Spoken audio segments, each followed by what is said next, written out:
안녕하세요.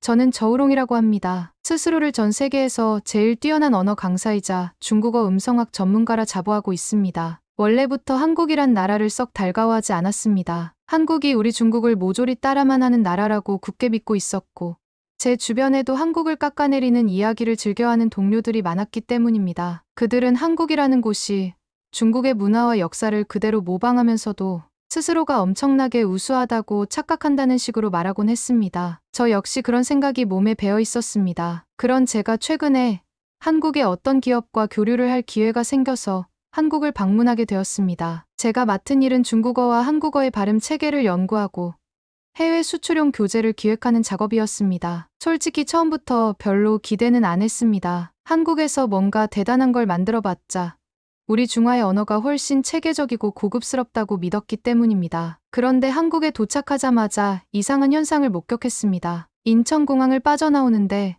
곳곳에 영어가 섞인 안내문이 한글로 적혀 있었고, 어떤 곳에서는 심지어 중국어 발음까지도 한글로 표기해 두었더군요. 언뜻 보기에 그 표기가 상당히 간단명료했습니다. 분명 중국어를 표기한 글씨였는데 전혀 제가 아는 알파벳이나 복잡한 기호가 아니었습니다. 한글만으로 적힌 이 낯선 중국어 음을 보고 저는 실소했습니다. 처음에는 그저 우습다고 생각했습니다. 중국어의 오묘하고 깊은 역사를 전혀 이해하지 못하는 한국인들이 한낱 자고 문자를 과신하다가 이상하게 끼워 맞춰놓은 것이라고 여겼습니다. 비웃음조로 공항 직원에게 물었습니다. 당신들은 이따위 표기로도 중국어 발음을 재현할 수 있다고 믿습니까? 말도 안 되는 짓 아닌가요? 그런데 그 직원은 저를 빤히 보더니 이렇게 대답했습니다. 한국의 훈민정음이 얼마나 체계적인지 아신다면 충분히 가능합니다. 순간 기분이 나빴습니다. 한국인 주제에 감히 우리 중화 문명의 언어를 다룰 수 있다고 호언장담하다니. 저는 기가 차서 콧방귀를 뀌었습니다. 당신들이 뭘 알아요? 우리 중국어는 수천 년의 역사를 자랑하는 거라고요. 한글 같은 후발주자가 감히 넘볼 구조가 아닙니다. 직원은 별다른 대꾸를 하지 않았지만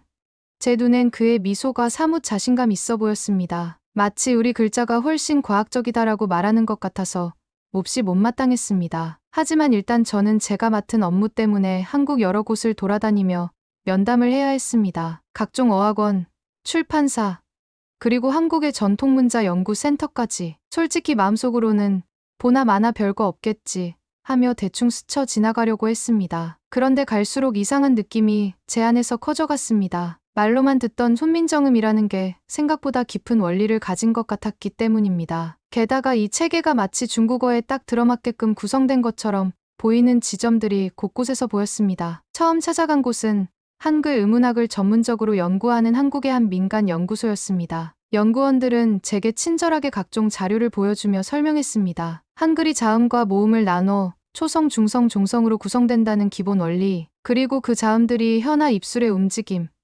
혹은 목구멍의 위치 같은 실제 음성 기관의 동작을 시각적으로 상징하고 있다는 점, 중국어를 표기하기에 이상적인 구조가 바로 여기 있습니다라고 연구원들은 주장했습니다. 저는 속으로 한심하다는 생각을 했습니다. 중국의 한자가 얼마나 정교하고 숭고한데 이런 조잡한 기호로 음을 옮길 수 있다고 우기는 건 뻔뻔하다고 생각했습니다. 그래도 예의상 자료를 받아들고 연구소를 나왔는데 제가 가진 호기심을 자극하는 자료들이 꽤나 다양했습니다. 이를테면 동국정운이라 하여 조선시대에 이미 중국 발음을 한글로 정밀하게 표기하려고 시도했던 역사적 기록이 존재한다든지, 또 아래아 같은 소멸된 글자나 예시음 같은 기호들을 살렸으면 중국어의 다양한 음을 더 세밀하게 표현할 수 있다고 주장하는 보고서 등이었죠. 저는 다 읽지도 않고 비웃었습니다. 고작 500년도 안 된 신생 문자 따위로 수천 년 역사에 우리 중국어를 표기한다니 말이 됩니까? 그래도 일이니 어쩔 수 없어서 다음 일정으로 중국어 교육을 하는 학원에 들렀습니다. 그 학원은 한국 학생들을 대상으로 중국어를 가르치는 곳이었는데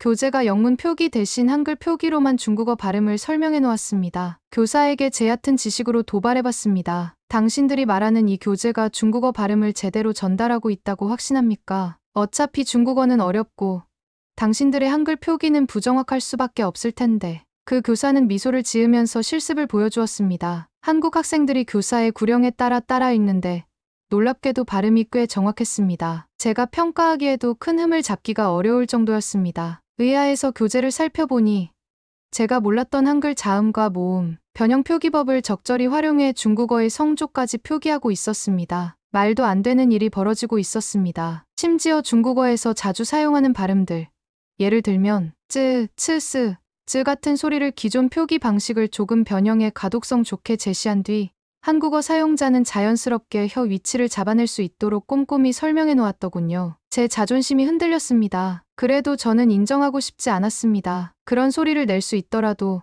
정확한 뉘앙스까지는 절대 담아낼 수 없을 거야 라고 계속 합리화했습니다. 그러다 우연히 한국의 어느 대학교 부설 어학센터에서 열리는 세미나에 초청을 받았습니다. 그곳에서는 훈민정음과 중국어의 상관관계를 보다 깊이 있게 발표한다고 해서 저는 그냥 한번 가서 들은 뒤 허점을 찾아내야지 하는 마음이었습니다. 발표자들은 한국의 옛 문헌들을 토대로 훈민정음이 애초에 모든 소리를 기록할 수 있게끔 설계되었다고 주장했습니다. 오장육부의 기운과 음양오행 운운하며 자음군의 체계를 설명했는데 솔직히 조금 오만해 보이기도 했습니다. 그런데 듣다 보니 발표자들의 이론에는 꽤나 치밀한 논리가 있었습니다. 중국어가 타금이 많고 성조가 있다는 점, 또 특정 자음군이 강세가 강하고 유기음, 무기음이 분화되어 있다는 특성, 이런 것들을 훈민정음 설계에 그대로 반영할 수 있다는 것이었습니다. 세미나 자료에는 실제 옛날 중국 발음 표기를 시도한 흔적도 나와 있었습니다. 예를 들어 한글로 훈민정음 초기 음가를 살려서 적으면 중국어에 흔히 말하는 어휘들을 거의 정확히 표기할 수 있다든지, 예시응이나 순경음 등을 이용하면 더욱 정밀한 표현이 가능하다든지 하는 구체적인 사례들이었습니다. 그래도 저는 좀처럼 납득할 수 없었습니다. 중국어에는 수많은 방언이 있고 다채로운 발음이 공존합니다. 게다가 우리 표의문자는 오랜 역사를 통해 정교하게 다듬어져 왔습니다. 그런 깊이 있는 언어를 한국식 문자로 옮긴다는 게 어불성설 아닙니까? 이렇게 되묻자 발표자 중 한 사람이 조선시대 문헌을 보여주며 말했습니다. 조선은 이미 오래전에 중국 각 지역의 발음 차이를 연구해서 음울론을 정리하려던 시도를 했습니다. 그 핵심이 동국정운입니다. 중국이 명나라 시절 홍무정운으로 북경 발음을 표준화하려 했듯 조선에서도 이를 참조해 자국 문자로 소화하려던 역사가 있었습니다. 저는 그 순간 황당해서 비웃음이 나왔지만 속으로는 조금 긴장했습니다. 아니, 어째서 중국어 표준음을 한국에서 연구해 놓았다는 거지. 무슨 깡으로 우리 소리를 멋대로 분석했단 말인가. 마음 깊은 곳에서 자존심이 움찔했습니다. 그러면서 은근히 열등감이 자극되는 느낌도 들었습니다. 그렇다고 한들 어디까지나 조선의 학자들이 자신들끼리 생각을 늘어놓은 것 아니겠나. 실제로 중국어의 정수를 담아낼 수는 없었을 거다. 저는 혼잣말처럼 그렇게 중얼거렸습니다. 이후에도 저는 제 업무 때문에 수많은 학술 자료를 접해야 했습니다. 어떤 한국 학자는 훈민정음으로 중국어를 표기했을 때 얼마나 간단하게 학습할 수 있는지 수치로 증명해두기도 했습니다. 예컨대 영어 알파벳 기반 병음 대신 한글 기반 표기를 쓰면 한국인 학습자의 중국어 발음 정확도가 단기간에 향상된다는 연구 결과를 내놓은 것이었습니다. 이건 말이 안 된다. 중국어는 원래 어려운 언어다. 그런데 한글로 쉽게 배울 수 있다니 있을 수 없는 일이다라고 저는 계속 억지를 부렸습니다. 하지만 현장에서 직접 그 방법을 적용해 공부한 사람들을 만나보니 그들은 정말 유창하게 중국어를 구사했습니다. 특히 자주 헷갈리는 유무성음, 치경국의 그리고 성조 변화까지 훨씬 수월하게 체득했다고 말했습니다. 제 귀에도 그 발음이 지나치게 매끄럽게 들렸습니다. 배운 지 얼마 되지 않은 사람의 발음치고는 저로서는 정말 인정하기 싫을 정도였습니다. 분하지만 이번에는 뭔가 구체적 반박거리를 찾기 위해 한국의 대형 출판사에 들러 교재 편집 책임자를 만났습니다. 그는 저를 반기며 자신들이 새로 개발한 한글 중국어 표기법을 시연했습니다. 예전에는 영어식 표기를 쓰다 보니 중국어에는 없는 발음이 삽입되거나 잘못된 가이드가 많았습니다. 그런데 한글 표기를 활용하니 훨씬 정확한 소리 재현이 가능합니다. 한국인에게는 익숙한 자모 체계이므로 문자를 읽는 대로 정확하게 소리를 낼 수 있습니다. 그의 말이 길어질수록 제 손바닥엔 땀이 났습니다. 어쩐지 반박할 논리가 떠오르지 않았습니다. 더 당혹스러운 건 이미 이 출판사에서 만든 교재가 중국으로 역수출될 계획이라는 사실이었습니다. 즉, 일부 중국어 학습자들이 한글판 중국어 표기법을 사용해보겠다고 관심을 보인다는 것입니다. 믿을 수가 없었습니다. 우리 중국어는 우리 스스로가 잘 가르칠 수 있습니다. 왜 굳이 한국 방식의 표기를 쓰려는 거죠? 제가 따지듯이 물었더니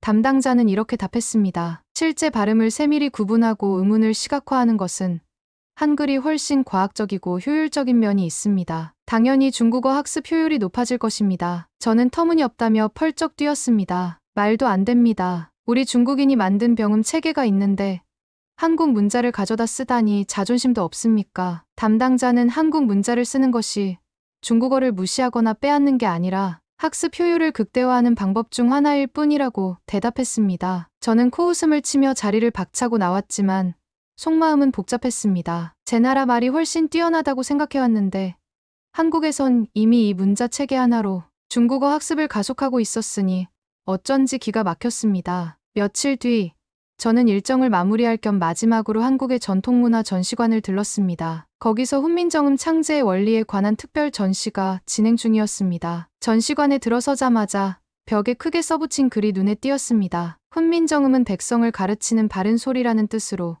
어떤 발음이든 기록할 수 있는 혁신적 표음 문자입니다. 저는 그 문장을 읽고 인상을 찌푸렸습니다. 정말 그렇게 범용적으로 쓸 수 있다면 왜 그동안 세계가 몰라줬겠어. 그런데 전시 내용에는 세종대왕 시절 어떻게 백성들이 훈민정음을 사용해 중국 발음을 연구하고 학습했는지 구체적 에피소드가 담겨 있었습니다. 어떤 학자는 이 문자로 중국어 경전을 번역하고 일상 대화문을 실험적으로 써보며 그 정확도를 높였다고 하더군요. 제 귀엔 그 모든 설명이 마치 우리는 중국어를 잘 알고 있으며 그것을 표현하는 데에도 탁월한 문자 체계를 갖추었다고 자랑하는 것처럼 들렸습니다. 내내 마음에 들지 않았습니다. 결정적으로 저를 곤혹스럽게 만든 사건이 하나 더 있었습니다. 전시관 구석에서 만난 노 교수가 제게 다가오더니 예사롭지 않은 질문을 했습니다. 중국에서 오셨다지요. 혹시 중국어 방언들도 한글로 충분히 표기될 수 있다는 가능성을 들어본 적 있으십니까? 저는 비웃었습니다. 방언까지 한글로 옮기는 건 말도 안 됩니다. 우리 중국어 방언이 얼마나 복잡한지 아십니까? 발음이 천차만별이라 지역 간 교류도 힘들 정도인데요. 노 교수는 웃으며 대답했습니다. 그 복잡함이 사실은 음성학적으로 체계가 무너져 있다는 것을 의미하지 않나요? 훈민정음은 모든 발음을 초중종성으로 분해해 적을 수 있으니 지역 방언도 체계적으로 연구하기에 좋습니다. 제가 그때 느꼈던 수치심은 이루 말할 수 없었습니다. 꼭 저에게 당신들이 수천 년 동안 엉성하게 써오던 방언 체계도 여기 이 훈민정음이면 간단히 정리할 수 있다라고 들리는 듯했습니다. 그리고는 노 교수가 시연이라며 광동어에 해당하는 몇 구절을 한글로 옮겨 말해 보였습니다. 저는 순간 귀를 의심했습니다. 광동어 특유의 음정과 종성들도 제법 그럴듯하게 재현되고 있었습니다. 노 교수는 아직 연구가 완전하지 않으나 한국의 발음 기호 체계만 확장하면 충분히 가능해집니다라고 말했습니다. 저는 울컥한 마음을 애써 억누르며 자리를 떠나버렸습니다. 그 후 일정이 모두 끝나 돌아가기 전날 저는 우연히 한국의 젊은 언어학자 한 명과 대화할 기회가 생겼습니다. 그는 저를 웃는 얼굴로 맞이했지만 그 눈빛은 자부심으로 가득 차 있었습니다. 제가 연구 중인 주제가 바로 중국의 지역 방언들을 훈민정음으로 표기하는 방법입니다. 아마 선생님께서는 우리 쪽 시도가 불쾌하실 수도 있겠지만 언어학적으로는 아주 흥미로운 과제입니다. 그리고 제법 실현 가능성이 높죠. 현지에 가서 실제 발음을 채록해보면 한글 자모 배열만 조금 달리 세팅해도 묘사가 가능하다는 사실을 체감하게 됩니다. 저는 절대 인정할 수 없다고 목소리를 높였습니다. 말도 안 됩니다. 우린 이미 우리만의 체계를 가지고 있어요. 한글 따위를 빌릴 필요가 전혀 없습니다. 젊은 학자는 싱긋 웃으며 제게 한 장의 표를 보여주었습니다. 거기에는 현대 북경어부터 상하이어, 광동어, 스촨어 등 다양한 방언의 자음과 모음, 그리고 종성을 어떻게 한글로 분류해서 표기할 수 있는지가 잘 정리되어 있었습니다. 보자마자 머리가 띵해졌습니다. 허점을 찾으려 해도 상당히 논리적이고 깔끔하게 구성되어 있었기 때문입니다. 그러나 저는 기어이 억지를 부렸습니다. 이건 정말 억측입니다. 실제로는 그렇게 간단하지 않을 거예요. 우리 중국은 워낙 광대하고 인구도 많습니다. 표준화라는 것이 쉬운 줄 아십니까? 그는 제 손에 표를 쥐어주며 말했습니다. 그렇다면 현장에 가셔서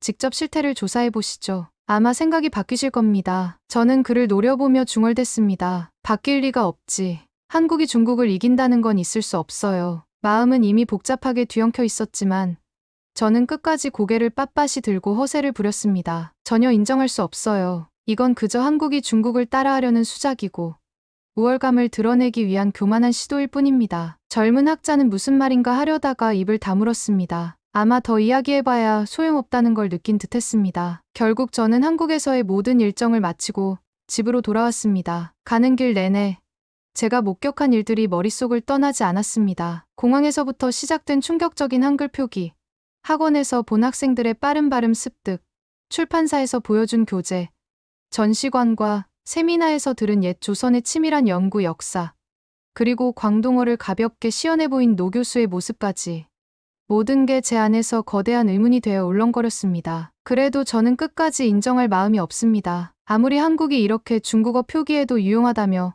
자신만만해해도 우리 중화의 언어가 한국보다 낮을 수는 없다고 믿고 있으니까요. 비록 그들은 훈민정음을 통해 중국어를 배울 수 있다고 뻔뻔하게 주장하며 실제로 어느 정도 성과를 내는 것처럼 보이기도 합니다만 저는 그것을 그냥 가짜라고 치부하렵니다. 어쨌든 중국이 세계에서 가장 뛰어난 문자를 가졌다는 사실은 변하지 않는다고 저는 확신합니다. 바로 어젯밤에도 한국에서 받은 자료들을 몰래 뒤적이며 울컥하는 마음을 삼켰습니다. 중국인이 가장 고상하고 우수한 언어 전통을 지키고 있는데 한국이 감히 자기를 앞세운다고. 저는 이렇게 중얼거리며 자료를 덮었습니다. 주변에 있는 제 지인들에게도 계속 말할 겁니다. 한글이 대단하다니 말도 안 된다. 우리를 흉내 내봤자 절대 본질에는 닿을 수 없다고요. 한국에서 접한 사실들이 부인하기 어려울 정도로 논리적이어도 인정하지 않겠습니다. 제가 굳건히 믿는 중국 우월성만이 진실이라고 외치면서 말입니다. 그렇지만 솔직히 속으론 심란합니다. 한국에서 만난 사람들 하나하나가 보여준 확신,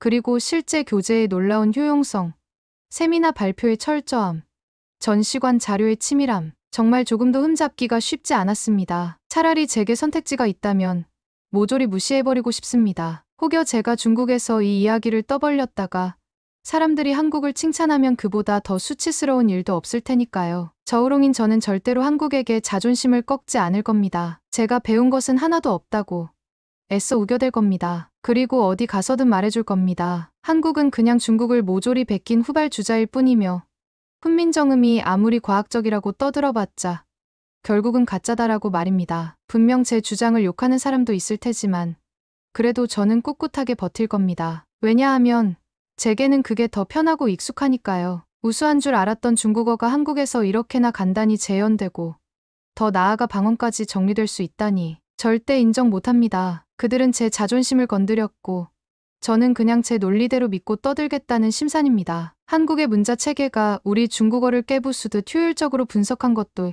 인정하지 않을 겁니다. 저는 오직 중국이 최고다라는 말도 안 되는 확신 속에서 제 빛바랜 자부심을 유지하며 살 겁니다. 끝까지 우길 겁니다. 그래봤자 현실에서는 제가 당황하고 말도 안 되는 변명만 늘어놓는 꼴이 되겠지만 그래도 중국이 훨씬 우수하다고 목소리를 높이다가 망신을 당해도 상관없습니다. 제 믿음은 흔들리지 않으니까요. 감사합니다.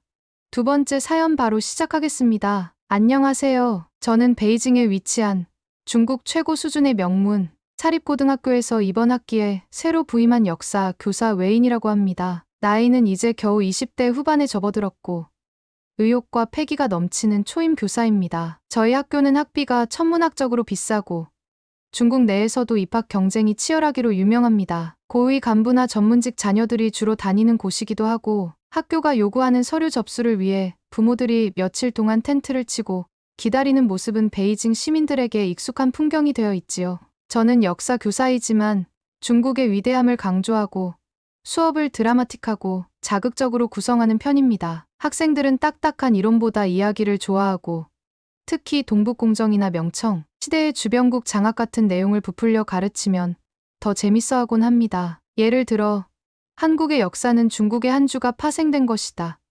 세종대왕 역시 사실상 중국의 인물에 기원을 둔 셈이다. 한복은 한풀을 베낀 것 같은 다소 과격한 논리를 자주 활용합니다. 하지만 학생들은 제 수업을 굉장히 좋아합니다. 일단 외인 선생님 수업은 지루하지 않다고 그리고 중국의 강대함에 대해 자부심을 느끼게끔 만들어주니 제 별명은 재미있는 역사 선생님 정도로 자리 잡았습니다. 저 자신도 크게 보면 중국 절대 우위론을 믿는 편입니다. 인터넷에서 흘러다니는 일부 자료를 의심하기보다는 오히려 제가 원하는 방향으로 편집해서 학생들에게 보여주는 경우가 많습니다. 특히 한국이나 주변국을 폄하하는 서사를 곁들여주면 학생들 사이에서 반응이 좋습니다. 저는 중국이 동아시아 문화의 근간이고 다른 나라들은 그저 부차적인 존재라고 생각합니다. 그 중에서도 한국은 스스로 역사를 포장하는 경향이 강하고 사실 중국이 없었다면 아무것도 아니었을 겁니다. 이런 식의 발언을 자주 했습니다. 그래서 학생들도 별다른 의문 없이 저를 따르곤 합니다. 그러던 어느 날 학교에서 올해 수학여행 목적지를 한국으로 정했다는 소식이 날아들었습니다. 보통은 유럽이나 미국 쪽으로 나가는 것이 흔한데 이번에는 학교 운영진이 아시아권 교류와 비용 절감을 이유로 한국을 방문하기로 한 것이었습니다. 왜냐하면 저에게 한국은 후진국이라는 이미지만 강하게 남아 있었고 그곳에 굳이 갈 필요를 못 느꼈습니다. 더구나 수학여행이라는 명목으로 학생들을 이끌고 가서 별 소득도 없이 괜히 고생만 하는 게 아닐까 싶었습니다. 그러나 학교장은 외인 선생님이 우리 학교 역사 부문에서 학생들과 소통을 잘하니 인솔 책임자로 적합하다고 했고 결국 저는 마지못해 수락했습니다. 어쨌든 초임 교사가 이런 기회를 마다할 수도 없었습니다. 상부 지시는 사실상 절대적이기도 하고 저도 커리어 면에서 나쁘지 않을 것 같았습니다. 그래서 한국 수학여행 준비가 시작되었습니다. 출발 전 저는 학생들에게 미리 한국은 매우 위험하고 후진적인 곳이니 조심하라는 내용의 지침서를 나눠줬습니다. 한국의 음식은 불결할 가능성이 높으니 휴대용 살균 티슈를 꼭 챙겨라. 거리에서 아무렇게나 침을 뱉거나 대소변을 해결하는 사람도 있을 수 있다. 한국인들은 중국 문화를 훔쳐가고 왜곡하는 경향이 강하니 그들이 말하는 역사 자료를 맹신하지 마라. 학생들에게도 제가 자주 해오던 이야기, 즉 한국은 개발도상국 수준에 불과하고 우리가 훨씬 우위에 있다는 말을 다시 한번 강조했습니다. 군사력, 경제력, 인구 규모, 역사적 전통 등 모든 면에서 중국이 압도적이라는 내용을 열변을 토했지요. 학생들은 평소처럼 역시 그렇군요. 선생님이라며 고개를 끄덕였습니다. 드디어 수학여행 날, 저는 20명 남짓한 학생들과 함께 비행기에 올랐습니다. 비행 내내 학생들과 이야기하기를 한국 공항은 아마 시끌벅적하고 통제가 잘 안 되어 있을 거다 하고 예상했습니다. 그런데 인천공항에 도착하자마자 저는 엄청난 충격을 받았습니다. 공항 내부는 굉장히 깔끔했고 안내 표지판도 매우 체계적으로 정리되어 있었습니다. 자동 게이트 시스템이 있어서 외국인 여권을 가진 사람들도 기다림 없이 입국 심사를 받을 수 있었습니다. 영어 중국어 표지판이 잘 배치되어 있어서 길 찾기도 어려움이 없었습니다. 제자들도 선생님, 여기 완전 첨단 공항인데요? 라며 깜짝 놀라는 눈치였습니다. 저는 순간 당황해서 여긴 한국이 대외적으로 보여주기 위해 치장한 곳일 거다. 공항만 반짝반짝하게 꾸며 놓은 거지. 시내나 다른 곳은 엉망일 게 뻔해라고 얼버무렸습니다. 하지만 공항 직원들이 어서 오세요. 혹시 불편하신 점은 없나요? 하며 나긋나긋하게 맞이해주는 태도를 보니 확실히 제가 예상했던 불친절하고 무질서한 공항과는 거리가 멀었습니다. 입국장을 지나 로비 쪽으로 나가려는데 다른 외국인들을 맞이하는 서포터즈 팀이 보였습니다. 한국 대학생들이 팻말을 들고 교환학생이나 관광객들에게 영어, 중국어, 일본어 등으로 안내해주고 있었는데 그중에 낯익은 얼굴이 한 명 있었습니다. 알고 보니 그 학생의 이름은 천멍이라고 했습니다. 그는 중국 명문대학에서 재학 중이며 한국으로 교환학생을 와 있다고 했습니다. 천멍의 부모, 특히 아버지가 중국 교육계 고위직이라 어릴 때부터 한국은 후진국이라고 강하게 들어왔다고 합니다. 그런데 막상 한국에 와 보니 생각과 달라 크게 놀랐다는 요지의 이야기를 곁에서 얼핏 들었습니다. 저는 그의 이야기에 별 관심이 없었습니다. 그래, 어디 잠깐 들렀다고 그게 객관적인 시선이겠나 하고 무시했지요. 그래도 제자 몇 명은 천멍과 간단히 인사를 나누며 반가워했습니다. 저는 그들을 재촉해 빨리 공항 밖으로 나가서 버스 타고 시내로 이동하자고 했습니다. 저희가 한국에 도착한 첫 일정은 시내에 있는 한국의 대표적인 역사 박물관 또는 종합박물관 방문이었습니다. 저는 학생들에게 여기서 한국의 역사가 얼마나 보잘것없는지 직접 확인해 보자라고 호기롭게 말했습니다. 사실 저는 중국 문화가 깊은 뿌리를 두고 있다 보니 한국의 역사관은 그저 얕은 자료만 갖춰 놓았을 것이다라고 예상했습니다. 그러나 박물관에 도착해 보니 전시물이 상당히 체계적으로 정리되어 있었습니다. 디지털 디스플레이를 활용해 시대별 유물이나 역사적 사건을 보여주고 각종 언어 영어, 중국어, 일본어 등로도 안내 문구를 만들어 외국인에게 불편함이 없도록 해뒀습니다. 또한 세종대왕의 한글 창제 과정, 조선시대 과학기술 발전, 왕실 의복 한복 등 다양한 섹션이 마련되어 있었는데 이를 설명해주는 가이드가 곧잘 중국어를 구사했습니다. 가이드는 세종대왕은 조선시대의 문화과학 발전을 이끈 대표적 위인이고 한글 창제를 통해 백성들이 쉽게 글을 익힐 수 있게 했다는 점 등을 자세히 설명했습니다. 심지어 외교 관계나 무역 자료를 통해 조선이 독자적인 역사를 이어왔고 중국과는 상호 교류 영향을 주고받았다고 강조했습니다. 제자 몇 명이 선생님, 여기 자료가 꽤 구체적인데요. 세종대왕이 정말 대단했나 봐요라고 물어왔습니다. 저는 애써 한국 박물관이니까 당연히 저렇게 포장하는 거지. 실제로는 중국이 훨씬 대단한 역사를 갖고 있다는 사실을 간과한 거야 라고 답했습니다. 그래도 조금은 찝찝했습니다. 왜냐하면 전시 자료들이 예상보다 매우 충실했고 여러 국제 논문이나 사료를 인용해 놓았기 때문입니다. 박물관을 둘러본 뒤 저녁 무렵에는 서울 중심부에 있는 광장시장이라는 전통시장을 찾았습니다. 저는 미리 이곳은 전통시장이라고 하니 당연히 지저분하고 소란스러울 거다. 쓰레기가 굴러다니고 파리가 들끓을지 모르니 조심해라라고 학생들에게 신신당부했습니다. 그런데 광장시장에 들어서자 저는 다시 한번 놀랐습니다. 물론 전통시장 특유의 왁자지껄한 분위기는 있었지만 바닥은 자주 청소하는 듯 물기가 반짝이면서도 쓰레기가 거의 보이지 않았습니다. 상인들도 위생 장갑이나 앞치마를 착용해 음식을 깨끗이 다루는 모습이 눈에 띄었습니다. 학생들은 선생님, 여기 생각보다 깔끔한데요. 중국에서도 이렇게 청결 관리가 잘 된 시장은 흔치 않죠라고 말했습니다. 저는 내심 당황했지만 이것도 겉보기식으로 치장을 해둔 거겠지. 조금 더 살펴보면 허술한 점이 있을 거다라고 대꾸했습니다. 시장 한가운데에서 여러 음식들을 판매하고 있었는데 한국 대학생으로 보이는 몇 명이 저희에게 김밥, 떡볶이, 빈대떡, 해물파전 등 시장 음식을 맛보면 어떠냐며 권했습니다. 제자들이 호기심을 느껴 먹어보고 싶어 해서 저도 하는 수 없이 동의했습니다. 떡볶이는 매운 양념에 떡과 어묵을 버무린 음식이었는데 저는 처음에 색깔이 빨개서 엄청 자극적이겠군이라고 생각했지만 한 입 먹어보고는 살짝 중독적인 매운맛에 계속 손이 갔습니다. 학생들도 맛있어요 하며 즐겁게 먹었고 김밥 역시 간편하면서도 재료가 조화로워 인기가 좋았습니다. 한 학생이 선생님, 이게 후진국의 음식 맞나요? 꽤 맛있고 식재료도 신선해 보여요라고 웃으며 말했습니다. 저는 괜히 자존심이 상해 그래봤자 중국의 요리에 비하면 단순하지. 우리 중식이 더 다양하고 깊이가 있지 않나라고 답했습니다. 그러나 이미 시장 풍경과 음식 퀄리티가 제가 미리 말했던 것과 달리 깨끗하고 맛있다는 사실을 학생들도 체감한 뒤라 제 말에 예전처럼 호응을 크게 해주진 않았습니다. 다음 날에는 광화문 근처에서 열리는 한글 캠페인 앤드 한국 음식 축제 행사장을 찾았습니다. 이곳에서는 외국인들이 다양한 한국 문화를 체험할 수 있고 한국 전통 공연이나 푸드트럭을 만나볼 수 있었습니다. 행사장에 들어서니 여러 인종의 관광객들이 북적거리고 있었고 한국 학생들도 자원봉사자로 참여해 외국인들에게 도움을 주고 있었습니다. 제자들은 자연스럽게 여기저기 둘러보며 즐거워했습니다. 그때 제자 중 한 명이 우연히 프랑스인 커플과 대화를 하게 되었고 저는 곁에서 그 이야기를 엿들었습니다. 그 프랑스인 남성은 한국은 공항도 깨끗하고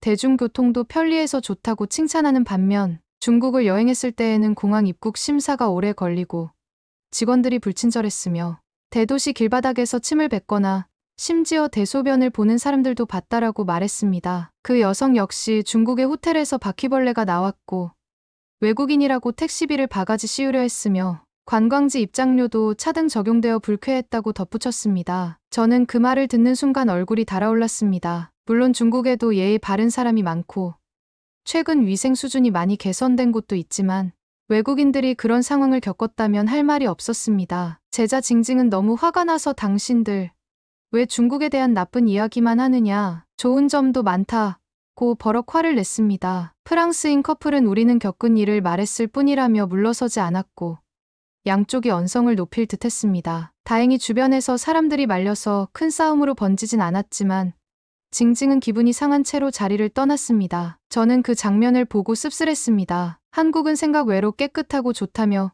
프랑스인들이 칭찬했지만 그것이 곧 중국을 낮추는 비교로 이어지니 자존심이 상할 수밖에 없었습니다. 동시에 제가 그동안 수업에서 중국이 최고이고 한국이나 다른 나라가 형편없다고만 주장해 왔는데 정작 실제로 외국인 입장에서는 정반대로 느끼는 점이 많다는 사실이 당혹스러웠습니다. 그날 행사장 구석에서 저는 우연히 다시 천멍을 만났습니다. 그는 한국인 대학생들과 함께 외국인들에게 간단한 통역과 안내를 제공하는 자원봉사를 하고 있었습니다. 그리고 어떤 기자로 보이는 분과도 함께였는데 그가 바로 이태석 기자라고 했습니다. 이태석 기자는 온라인 매체 소속으로 외국인 교환학생들의 적응기를 취재하고 기사화하는 일을 맡고 있다고 했습니다. 천멍은 저를 보자 외인 선생님이시죠. 안녕하세요, 라며 반갑게 인사했습니다. 저는 살짝 당황했지만, 아, 네, 안녕하세요. 여기서 또 보내요라고 답했습니다. 천멍은 한국에 와 보니 생각보다 훨씬 선진적인 면이 많더라고요. 저도 어릴 때부터 한국은 후진국이라고만 들었는데 막상 체험해보니 반드시 그런 것만은 아니었어요라고 말했습니다. 저는 그래봤자 겉만 번지르르한 거 아니겠어요? 라고 했지만 천멍은 직접 와서 본 결과 인천공항이나 대중교통, 캠퍼스 생활, 그리고 거리의 위생 수준도 많이 놀라웠습니다. 사람들도 대체로 친절하고요라고 이야기했습니다. 그 곁에서 이태석 기자가 천멍 씨뿐 아니라 다른 교환학생들도 한국의 장단점을 객관적으로 글로 써주시면 저희 기사에 반영하려고요라고 말했습니다. 저는 기사라면 괜히 한국을 치켜세우는 방향으로만 쓰는 건 아니겠죠? 라고 했습니다. 이태석 기자는 웃으며 저희는 실제로 한국에 온 분들의 다양한 목소리를 듣고 기록하려고 해요. 미화나 폄하가 아니라 객관적인 사례가 필요하거든요라고 대답했습니다. 내심 저는 불편했습니다. 왜냐하면 천멍처럼 한국이 꽤 발전했다고 솔직하게 말하는 사람 앞에서 제가 그동안 해왔던 주장들이 흔들리는 기분이 들었기 때문입니다. 그래서 저는 슬쩍 제자들을 데리고 그 자리를 벗어났습니다. 다음 날 저와 학생들은 서울 주요 명소를 돌아보는 시내 투어를 진행했습니다. 사실 저는 시내 풍경을 보며 분명 미국이나 유럽 도시에 비해 초라할 거다, 또는 중국의 대도시보다 작은 규모의 뒤처진 시설을 보게 될 거다라고 확신하고 있었습니다. 그러나 막상 버스를 타고 지나다 본 서울 도심은 고층 빌딩이 즐비하고 도로와 대중교통 체계가 잘 정비되어 있었습니다. 거리도 깔끔한 편이었고 밤늦게까지 사람들이 자유롭게 걸어 다니는 모습이 보였습니다. 기사님이 서울은 밤늦게도 안전한 편이라 여성들이 혼자 다닐 수 있다고 설명했는데 제자들이 와 중국 대도시 몇 곳은 밤에 돌아다니기 무서운데 여긴 치안이 좋은 편인가 봐요라고 감탄하기도 했습니다. 저는 속으로 또 자존심이 상했습니다. 치안 문제에 있어서는 중국도 CCTV를 잘 설치해 둔 곳이 많다고 변명하고 싶었지만 이미 제자들은 한국이 생각보다 발전된 점을 자기 눈으로 확인하고 있었습니다. 그날 밤 일부 학생들은 자유롭게 거리 구경을 하며 편의점이나 노점에서 음식을 사 먹기도 했는데 돌아와서 선생님, 여기는 작은 편의점도 깔끔하고 카드 결제나 전자결제가 잘 되어 있어요. QR코드 결제도 편해 보이네요라고 전했습니다. 저는 그래도 우리 알리페이나 위챗페이도 중국에서 잘 쓰이고 있잖아라고 궁색하게 대답했습니다. 다음 일정 중에는 한복 체험을 할 수 있는 기회가 생겼습니다. 고궁 경복궁 등을 방문하면서 원한다면 전통 의상인 한복을 빌려 입고 사진을 찍을 수 있다고 했습니다. 제자들이 선생님, 한복 한번 입어볼까요?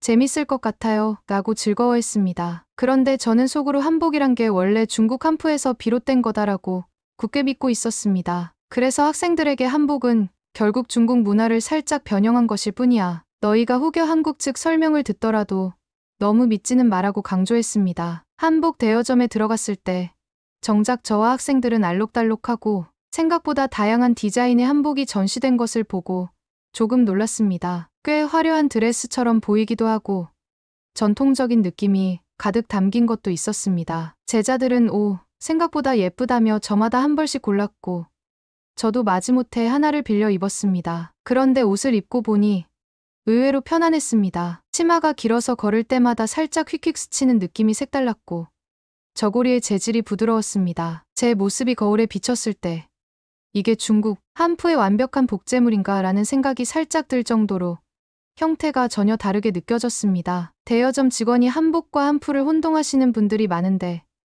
둘은 역사적 문화적 맥락이 조금 다릅니다. 교류는 있었지만 완전히 같은 복식이라고 보기엔 무리가 있어요라고 말했습니다. 저는 속으로 결국 중국이 원조야 라고 생각했지만 입이 근질거리면서도 뾰족한 반박을 하지 못했습니다. 왜냐하면 해당 직원이 여러 사료와 자료집 사진을 보여주며 조목조목 이야기했기 때문입니다. 고궁 안으로 들어가니 현지인과 외국인 관광객들도 한복을 입고 돌아다니며 기념사진을 찍는 모습이 가득했습니다. 어떤 외국인 그룹은 일본 전통의상 기모노와 한복을 비교하는 대화를 하기도 했습니다. 그들은 아시아 전통의상이 이렇게 다양하니 흥미롭다며 즐거워했습니다. 제자 중 몇 명은 그 모습을 보며 선생님, 이게 다 무조건 중국 것을 모방한 건 아니지 않을까요? 시대 흐름에 따라 독자적으로 발전했을 수도라고 조심스럽게 말했습니다. 저는 그래도 근본 뿌리는 다 우리 거야라고 강하게 못 박았지만 마음 한편이 조금 흔들렸습니다. 수학여행 프로그램 중에는 서울 시내에 있는 사립대학교를 견학하는 일정도 있었습니다. 마침 그 대학교는 천멍 같은 교환학생도 다니고 있었고 외국인 학생 지원이 잘 갖춰져 있다고 해서 구경하게 되었습니다. 저는 캠퍼스가 얼마나 크겠어. 중국 명문대처럼 광활한 부지도 없을 텐데라고 생각했습니다. 그런데 막상 도착해보니 캠퍼스는 규모가 크진 않아도 정돈이 잘 되어 있었고 건물들은 현대적인 설계를 갖추고 있었습니다. 특히 도서관 내부가 무척 세련되고 깨끗했습니다. 전자책 열람 시스템, 학생들의 스터디룸 예약 시스템 등 IT 기술을 적극 활용하고 있었습니다. 제자들은 와, 한국 대학도 시설이 좋네요. 도서관 인테리어가 예쁘고 학식 메뉴도 다양해 보이는데요? 라고 말했습니다. 식당에 가보니 한식, 양식, 채식 메뉴 등 여러 가지 선택지가 있었고 결제도 간편했습니다. 저는 다시 한번 자존심이 상했습니다. 그래봐야 중국 대도시 명문대에 비하면 여긴 좁고 학생 수도 적잖아라고 말했지만 이미 제자들이 곳곳을 둘러보며 생각보다 훨씬 괜찮다는 반응을 보이고 있었으니 제 말을 대수롭지 않게 넘겼습니다. 견학 도중에 캠퍼스에서 우연히 천멍을 다시 만났습니다. 천멍은 외인 선생님, 여기 대학교 정말 괜찮죠? 저는 여기서 수업 듣는 게 생각보다 즐겁습니다. 교수님들이 학생을 존중해주고 과제나 발표 시스템도 탄탄하더라고요 라고 말했습니다. 저는 대수롭지 않게 그렇긴 하네. 그래도 우리의 중국 대학이 훨씬 규모가 크고 세계적인 랭킹에서도 우세하잖아라고 했습니다. 천멍은 그건 그렇지만 단순히 규모만으로 평가하기엔 한계가 있죠. 저는 한국 대학이 학생 밀착형으로 운영되는 면에서 배울 점이 많다고 느껴요라고 답했습니다. 그날 저녁 견학이 끝나고 저와 학생들은 대학교 근처 식당가를 둘러봤습니다. 식사를 마치고 기숙사 외국인 숙박동으로 돌아가려는데 길목에서 한국인 대학생 두세 명이 잡담을 나누는 소리가 들렸습니다. 그들 중 한 명이 아까 중국인 교환학생들이 단체로 떠들며 지나가는데 엄청 시끄럽더라. 역시 중국 애들은 목소리가 크네라는 식으로 말했습니다. 그 말을 제자 중 한 명이 들었고 바로 화를 냈습니다. 너 지금 우리를 무시하는 거냐? 라며 버럭 소리를 질렀습니다. 한국 학생들은 장난이었는데 그렇게 예민하게 반응할 줄 몰랐다. 미안하다고 변명했지만 이미 상황이 험악해졌습니다. 제자 징징은 다시금 중국이 얼마나 큰 나라고 얼마나 발전했는지 아느냐. 한국 따위가 뭘 안다고 우리를 함부로 폄하하느냐고 격렬하게 화를 냈습니다. 저는 인솔 교사로서 우선 학생을 진정시키려 했습니다. 징징, 진정해. 여기서 크게 싸워봤자 득될 거 없다. 뭔가 어긋난 것 같으니 넘어가자고 말했지만 징징은 좀처럼 분을 풀지 못했습니다. 결국 주변 사람들이 말려서 겨우 충돌을 피했지만 징징은 속이 상한 듯 울분을 토로했습니다. 한국인들이 우리를 바라보는 시선이 이렇게 낮은가요? 선생님이 늘 한국이 후진국이라 했는데 왜 그들은 오히려 우리를 야만적인 사람 취급하는지 모르겠어요. 저는 그러게 말이다 하며 답했습니다. 머릿속이 복잡했습니다. 사실 제가 보기에 한국인 중에도 중국인에 대한 편견을 가진 사람이 있을 수밖에 없지만 한국은 후진국이라고만 생각했던 제 시각과 달리 여기서 들려오는 이야기는 오히려 중국이 무질서하고 외국인에게 불친절하다는 내용이 많았습니다. 그것이 어느 정도 사실인지 아니면 양국 서로의 편견인지는 쉽게 결론 내릴 수 없었지만 적어도 한국이 무조건 수준이 낮다고만 볼 순 없다는 생각이 들었습니다. 며칠 뒤 다시 한번 천멍이 저희가 묵는 숙소 인근으로 왔습니다. 사실 천멍은 이태석 기자와 함께 한국 전역을 돌아다니며 교환학생들의 반응을 취재 중이라고 했습니다. 그런 와중에 제자들 몇 명과 대화하는 광경을 봤습니다. 천멍은 중국도 대국이라서 자랑스럽지만 한국에서 지내보니 배울 점이 많아요. 특히 대중교통이나 IT 인프라, 그리고 사람들의 시민의식 같은 부분에서요. 물론 저도 중국이 잘한다는 점은 알고 있습니다만 한국이 후지다고만 생각했던 과거의 선입견이 깨졌습니다라고 말했습니다. 제자들은 고개를 끄덕이는 기색이었습니다. 맞아요. 여기 와서 생각이 조금 달라졌어요라는 식이었지요. 저는 옆에서 애써 무시하는 척했지만 속으로는 이대로 놔두면 학생들이 한국의 우호적 시각을 품어버리겠군 하고 걱정이 들었습니다. 저는 괜히 끼어들어 그래도 한국은 국토가 작고 군사력도 우리와 비교가 안 되잖아. DF-41 같은 미사일이나 항공모함도 없고 겨우 미국 도움으로 반도체나 몇 개 만들고 있을 뿐이지라고 말했습니다. 천멍은 그 말에 딱히 반박하지 않고 군사력만으로 국가의 선진성을 평가할 순 없죠. 저는 직접 경험한 여러 면을 말씀드릴 뿐입니다라고 조용히 말했습니다. 마지막 일정으로 한국 전통문화를 소개하는 대규모 행사에 저희가 초대받았습니다. 한복 패션쇼, 전통 음식 전시, K-팝 공연, 거리 체험 등 볼거리가 풍성했습니다. 관광객들도 매우 많았고 저와 학생들은 다소 어수선해진 분위기 속에서 구경을 했습니다. 그곳에서 이태석 기자가 외국인들에게 인터뷰를 하고 있었습니다. 제자 한 명이 조금은 신이 나서 저희도 인터뷰해 보시겠어요? 라고 말했고 이태석 기자가 흔쾌히 응했습니다. 이태석 기자가 한국을 방문해 보니 어떤가요? 라고 묻자 제자들은 처음엔 한국이 후진국일 거라 생각했는데 와보니 의외로 많이 발전한 면이 있고 음식도 깨끗하고 사람들이 친절해서 놀랐다고 솔직하게 답했습니다. 저는 그 말이 썩 달갑지 않았습니다. 그래서 제가 직접 이태석 기자에게 말했습니다. 그런데 한국이 사실상 중국의 문화를 많이 훔쳐간 거 아니겠습니까? 예를 들어 한복도, 김치도, 역사를 따져보면 다 중국이 근원일 텐데 요즘 한국 네티즌들은 자기네 거라고 우기더군요. 이태석 기자는 그 부분은 논란이 있죠. 하지만 국제적으로 한복이나 김치가 한국의 전통문화로 인정받고 있다는 사례와 기록도 많습니다. 완전히 훔쳐갔다고 단정 짓기보다는 서로 영향을 주고받은 것으로 보는 게라고 말을 이었습니다. 저는 근본 뿌리가 다 중국이고 요즘 중국 네티즌들이 한복 한푸, 김치 파오차이라고 주장하는 건 당연한 일이죠. 한국이 억지로 자기네 원조라고 우기는 것에 우리로서는 억울할 수밖에 없습니다라고 강하게 나갔습니다. 옆에서 제자들이 제 말에 동조하기도 했지만 일부 학생은 과연 100% 그런가? 라는 표정을 짓는 듯했습니다. 왜냐하면 이미 실제 한국 문화 현장을 접하면서 단순히 중국이 원조, 한국은 도둑으로 치부하기엔 애매하다는 걸 감지했기 때문이겠지요. 결국 이태석 기자와 저는 약간의 논쟁을 벌였고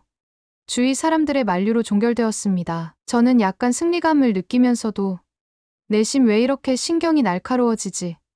하는 불편함이 들었습니다. 그리고 학생 중 일부가 선생님, 제가 한복 입어보고 자료도 살펴봤는데 아무리 봐도 무조건 베낀 건 아닌 것 같아요 라고 조용히 말하는 것을 엿들었고 묘한 흔들림이 제 안에 일어났습니다. 행사가 한창 진행되던 중 주변에서 술에 취한 듯 보이는 한국 대학생 몇 명이 중국인들은 왜 이렇게 무례해, 시끄럽고 줄도 잘 안 서고라는 식의 비하 발언을 하는 게 들렸습니다. 제자 징징이 또 폭발할 뻔했지만 이번에는 제가 먼저 달래며 막았습니다. 징징, 여기서 또 싸워봐야 우리만 손해일 수 있다. 저 사람들이 다수 의견도 아닐 거고 그냥 일부 몰지각한 사람일 뿐이야. 제자들은 억울해하면서도 이해하려고 노력했습니다. 실제로 한국에서 만난 사람 중에는 중국인을 무조건 비하하는 이들이 분명히 있었습니다. 반면 대부분은 별다른 차별 없이 친절하게 대해줬습니다. 저는 다시금 혼란스러워졌습니다. 저 자신이 한국에 대해 굉장히 일방적인 편견을 가지고 왔는데 한국에서의 실상은 그렇게 단순히 한쪽만 나쁜 게 아니라 다양한 사람이 있고 체계가 잡혀있는 부분도 많고 또 부족한 점도 존재했습니다. 결국 모든 한국인은 후지고 중국인은 무조건 우수하다라는 이분법이 점점 흔들렸습니다. 수학여행 막바지에 학교 측이 이미 한국 대학에서 유학 중인 중국인 학생들과 소규모 간담회를 열어보자고 제안했습니다. 그래서 저는 학생들과 함께 서울 시내 모처에서 한국에 장기간 체류 중인 중국인 유학생 10여 명을 만났습니다. 그중엔 천멍도 있었고 다른 학교 출신의 학생들도 있었습니다. 그들은 이미 한 학기 혹은 1년 넘게 한국에 살면서 한국 문화와 생활을 깊숙이 체험해 본 사람들이었습니다. 저는 이들도 혹시 한국에 세뇌되어 다 좋다고만 하지 않을까 하는 의심을 했습니다. 하지만 막상 대화를 들어보니 그들은 중국이 세계 2위 경제 대국으로서 대단하다는 점은 인정하면서도 한국에는 의외로 배울 점이 많다. 예를 들어 치안, 대중교통, 행정 서비스 등에서 편리함과 효율성이 돋보인다는 식으로 이야기했습니다. 한 여학생은 한국 드라마를 보고 와서 설마 드라마처럼 깔끔하겠어 라고 생각했는데 실제 도심이나 골목길도 상당히 깨끗해서 놀랐다. 또 사람들도 외국인에게 비교적 친절하고 다국어 지원을 많이 해준다고 말했습니다. 다른 학생은 물론 단점도 있죠. 예컨대 집값이 비싸다든가 영어가 잘 안 통하는 가게도 많고 또 한국인들끼리는 굉장히 경쟁이 심해 보여요. 그렇지만 전체적으로 후진국이란 인식은 전혀 사실이 아니라고 봅니다라고 덧붙였습니다. 제자들은 그 이야기에 호기심을 느끼며 이것저것 물어봤습니다. 그러다 보니 저 역시 듣게 되는 입장이 되어 버렸고 이들이 몸소 체험한 이야기가 거짓말은 아니겠지라는 생각이 들었습니다. 결국 제가 선입견으로 말하던 한국은 아프리카 수준의 빈곤 국가라는 이미지는 이미 한국에 오래 살아본 중국 유학생들의 체감과 완전히 어긋나 있었습니다. 수학여행 일정이 거의 끝나갈 때쯤 저는 비로소 제 안에서 복잡한 심정이 휘몰아치는 것을 느꼈습니다. 한국이 과연 후진국이었나? 제가 본 인천공항, 서울시내, 시장, 대학, 시민들의 태도는 적어도 후진적이지 않았다는 사실을 인정하지 않을 수 없었습니다. 하지만 동시에 중국인이자 중국 역사 교사로서 한국이 훌륭하다고 인정하기는 쉽지 않았습니다. 제 머릿속에는 중국이 군사력, 인구수, 경제 규모에서 훨씬 우위라는 생각이 뿌리 깊게 박혀 있었습니다. 중국은 항공모함도 있고 DF-41 같은 미사일도 있고 역사적으로도 위대한 제국이었다는 점을 떠올리면 설마 이 작은 반도 국가에게 배울 점이 있을까 하는 반발심이 올라왔습니다. 그날 밤 저는 숙소에서 뒤척였습니다. 만약 제가 귀국 후에도 한국은 여전히 후진국이라고 우길 수 있을까? 하지만 이미 제자들은 직접 눈으로 보고 체험해 어느 정도 의견을 갖게 됐다. 제가 무턱대고 폄하하면 오히려 거짓말처럼 보이지 않을까 라는 생각이 들었습니다. 다음 날 저희는 다시 인천공항에서 비행기를 타고 베이징으로 돌아왔습니다. 인천공항을 떠나기 전 저는 마지막으로 공항 시설을 둘러보았습니다. 처음 왔을 때 느꼈던 깔끔함과 효율성이 이제는 당연하게 느껴졌습니다. 제자들도 돌아가면 한국이 생각보다 괜찮았다는 걸 친구들에게 말해야겠다고들 하더군요. 베이징에 도착하자 학생들은 학부모들 품으로 각자 돌아갔고 저는 학교로 복귀해 보고서를 작성해야 했습니다. 이번 한국 역사 투어 결과 보고라는 형태였는데 저는 솔직히 써보고 싶었습니다. 한국은 결코 후진국이 아니었고 발전된 시스템과 문화를 곳곳에서 확인했다. 위생과 대중교통 등은 특히 인상적이었다. 그러나 학교장이 보고서에는 한국이 얼마나 부족했는지 그리고 우리 중국이 얼마나 우수했는지를 잘 녹여서 써달라고 요청했습니다. 이유인즉슨 학부모들이나 후원자들은 중국의 우월성을 당연시하는 분위기가 강하기 때문이었습니다. 결국 저는 보고서 초안에서 한국은 의외로 최신 시설을 갖춘 곳이 있었지만 전반적으로 우리의 수준에는 미치지 못했다는 식으로 둘러댔습니다. 그리고 현장에서 여러 갈등도 있었고 일부 위생 문제도 발견했다는 식으로 부각해 적었습니다. 며칠 뒤 인터넷 포털에서 우연히 한국에서 내가 본 진짜 모습 중국의 편견을 넘어서라는 제목의 기고문을 발견했습니다. 필자 이름이 나치 이거 확인해 보니 바로 그 첨벙이었습니다. 그는 자신이 한국 교환학생으로 지내면서 경험한 일을 굉장히 상세히 풀어내고 한국에 대한 중국의 무조건적인 편견이 얼마나 잘못되었는지 조목조목 설명해 뒀습니다. 기고문 내용은 대략 이랬습니다. 어린 시절부터 한국은 아프리카처럼 못 산다라는 이야기를 듣고 자랐으나 인천공항에 내려보니 오히려 굉장히 선진적인 시설이었음. 서울 시내, 재래시장, 대학 캠퍼스 등을 직접 겪으며 깨끗한 위생과 발달된 대중교통을 체감함. 한국이 독자적으로 발전해온 문화한복, 한글, 한식 등도 존재한다는 사실을 여러 자료를 통해 알게 됨. 일부 한국인이 중국을 무시하거나 중국인 관광객들이 무질서하다고 말하는 걸 들었을 때 자존심이 상하기도 했으나 결국 그런 편견은 서로에게 있는 것이라 생각함. 중국도 더 발전하기 위해선 한국처럼 관광 인프라나 시민의식을 개선할 필요가 있다는 제안까지 덧붙임. 저는 그 글을 읽으며 제가 한국에서 직접 본 장면들이 하나씩 떠올랐습니다. 사실 첨멍이 쓴 대로 저 역시 인천공항과 광장시장의 깔끔함에 놀랐고 한국 대학 캠퍼스와 시내 교통 체계가 무척 효율적이라는 걸 느꼈습니다. 하지만 저는 그동안 그런 느낌을 일부러 외면해왔습니다. 왜냐하면 한국은 후진국이라는 결론에 맞춰 생각하고 싶었으니까요. 기고문을 다 읽고 나니 괜히 가슴이 답답해졌습니다. 첨멍의 결론이 틀린 말은 아니지 않은가. 저도 비슷하게 느꼈으니 말이다라는 생각이 들었습니다. 기고문을 읽고 얼마 지나지 않아 우연히 중국 교육계 고위 인사들이 모인 식사 자리에 참석할 일이 있었습니다. 그들은 저를 보고 한국 수학여행은 어땠나? 역시 대국인 우리만 못했지.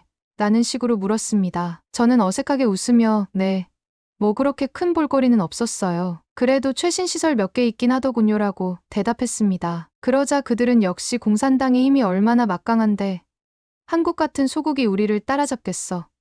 우리 항공모함도 있고 DF-41 같은 미사일도 있고 말이야라며 자부심을 드러냈습니다. 저는 거기에 대놓고 반박하지 않았습니다. 만약 제가 솔직히 한국에 배울 점이 많았다고 말했다가는 그들이 매우 불쾌해할 것 같았으니까요. 그냥 그렇죠라고 맞장구 치고 말았습니다. 학교장 역시 비슷했습니다. 어쨌든 결과 보고서에는 한국이 발전했다고 쓰면 곤란해. 학부모들이 왜 한국을 찬양하느냐? 고 문제 삼을 수 있다. 조심스레 언급하되 결론은 중국 우세로 잡아달라고 재차 당부했습니다. 저는 어쩔 수 없이 네, 알겠습니다라고 했습니다. 그러나 제 마음 한편에는 씁쓸함이 남았습니다. 진실을 그대로 말해도 받아들여지지 않는구나. 저 역시 교사로서 학생들에게는 진실을 알려주고 싶은데 이 환경이 그걸 허용하지 않는구나라고 느꼈습니다. 한국에서 돌아온 뒤 저는 수업 시간에 학생들과 역사 이야기를 나누며 예전처럼 한국은 다 베꼈다는 식의 발언을 자주 하지는 않게 되었습니다. 물론 여전히 수업 교재나 학교 방침에 따라 동북 공정이 정당하다거나 한국 위인도 사실 중국 기원 같은 이야기를 언급해야 하지만 예전같이 극단적인 톤으로 몰아붙이진 않습니다. 왜냐하면 제가 스스로 한국을 보고 왔고 제자들도 함께 체험했기 때문입니다. 이제는 제 말이 전적으로 맞지 않다는 걸 학생들도 알게 되었는데 제가 또 과장된 주장을 펴봤자 오히려 제 권위만 떨어질 게 분명했습니다. 가끔 제가 수업 중에 말할 때 학생 중 일부는 선생님, 그래도 한국이 완전히 후진 건 아니더라라거나 한복이나 김치가 아예 중국 거라고만 보긴 어렵던데요라는 의견을 내놓습니다. 그럴 때마다 저는 그래, 역사를 바라볼 때는 다양한 각도와 증거를 봐야 하는 법이다. 뭐가 정답이라고 단언하기 전에 직접 경험해 보는 것도 중요하지라는 애매한 답변으로 넘어갑니다. 제 자신이 한국에 대해 느낀 점을 직접 이야기해 주고 싶지만 학교 분위기상 쉽지 않습니다. 그렇지만 마음속으론 진정한 애국심이란 게 무엇일까를 고민합니다. 예전에 저는 무조건적으로 우리 것이 최고라며 다른 나라를 깎아내리는 걸 애국심이라 착각했습니다. 하지만 이제 생각해 보니 다른 나라의 장점을 인정하고 우리가 부족한 부분을 보완해 나가는 게 진짜 발전이 아닐까 싶습니다. 저는 이번 한국 수학여행을 통해 제 인생에서 꽤 큰 변화를 느꼈습니다. 출발 전에는 한국은 개발도상국이며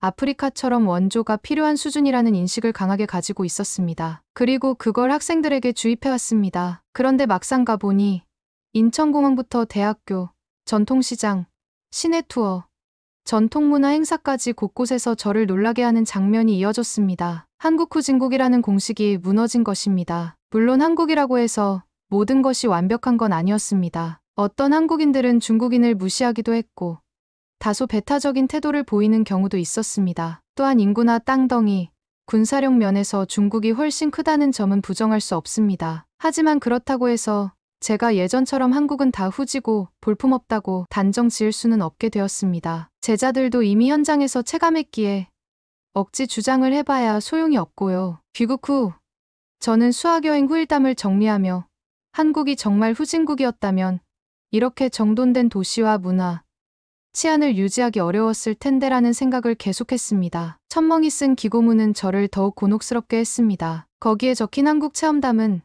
제가 본 현실과 정확히 일치했기 때문입니다. 아버지나 학교장, 그리고 다른 보수적 인사들은 여전히 중국이 최고고 한국은 소국에 불과하다는 생각을 고수합니다. 저도 대놓고 반박하진 못합니다. 교사로서 제 위치가 있고 체제에 순응하지 않으면 불이익이 있을 수도 있으니까요. 그렇지만 마음속에서는 제가 앞으로 학생들을 가르칠 때 최소한 근거 없는 편견을 반복해서 주입하는 일은 피해야 하지 않을까 하는 다짐이 생깁니다. 제가 본 한국은 분명 제가 인식해왔던 것보다 훨씬 발전된 나라였습니다. 그리고 천멍 같은 학생이 몸소 경험을 글로 써내면서 중국인 독자들에게도 우물 안개구리식 편견을 깨야 한다고 말했습니다. 저도 그 말에 공감하게 되었습니다. 이제는 수업 중에 학생들에게 한국은 후진국이다라고 말하기가 어색해졌습니다. 대신 한국과 중국이 서로 갈등하는 지점도 있지만 대화를 통해 협력할 수 있다. 또 문화적으로 서로 영향을 주고받은 게 많다고 조금 더 균형 있게 설명하고자 노력합니다. 앞으로도 제가 완전히 변했다고는 못하겠습니다. 왜냐하면 저를 둘러싼 환경이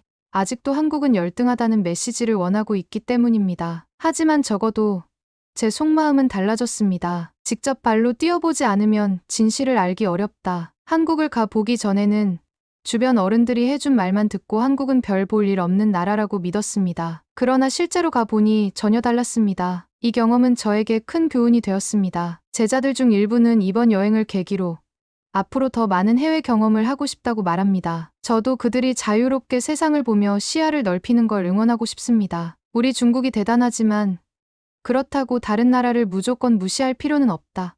오히려 그들이 잘하는 점을 배우고 우리도 발전해 나가야 한다는 마음을 가질 수 있다면 그게 진정한 애국심이 아닐까 생각합니다.